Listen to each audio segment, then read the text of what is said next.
Everyone, this is Cindy with Crank the Heart, and I'm back with a really quick video for my embellishments on the 11th. So these are probably going to be turned into tags, which I hopefully will be able to film another video showing you exactly how I used these. But I have 3 different sort of embellishments to share with you guys, and I think they're all really super cute.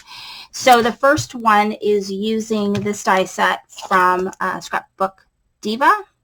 Scrapbook Diva Designs, and it's a gumball machine, and so you can make a shaker. I decided not to make a shaker with it because they're going to be tags, and I just didn't feel like doing a shaker, to be honest. And I think I might, glue some different things in the gumball machine. I just don't know what.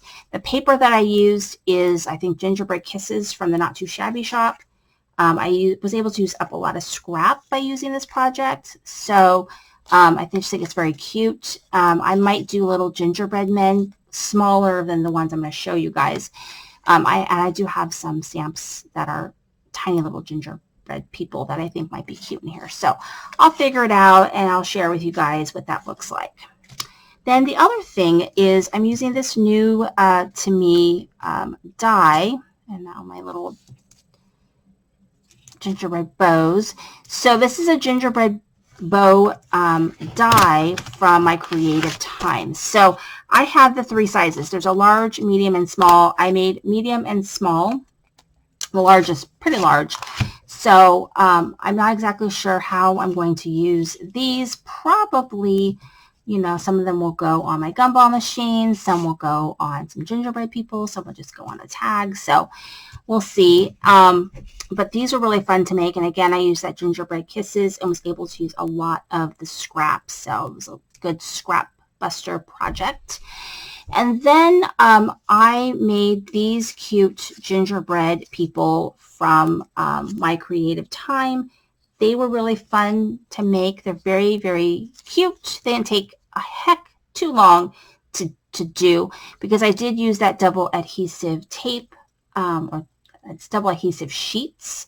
So basically all these little pieces I was able to kind of make into a sticker when I cut it through my die cut machine. And so it just made it easier to adhere it, especially this like outline icing part really, I think would be a real pita if I had to glue it. So anyway, this is really, really fun. So I can't wait to make these into something. So, I just wanted to get something out there of what I was doing with this embellishments on the 11th. But I'll be back making these into something cool. Today my kids got their beds. My son got a car. He just, got his driver's license, and my parents bought him a car. So a used car from my brother's old car. Anyway, so that was a big day. So we had to handle registration and stuff today. And then, we got our tree today, and my kids got new beds for Christmas. So those got made. So it was like an exhausting day, and I was like, oh my God, I have to do my embellishments on the 11th. And so I just finished up the gingerbread men. These were already done, and so I figured I would just come on, film this, and stay tuned for what these are going to become. Thanks for watching. This is Cindy with Crank the Heart.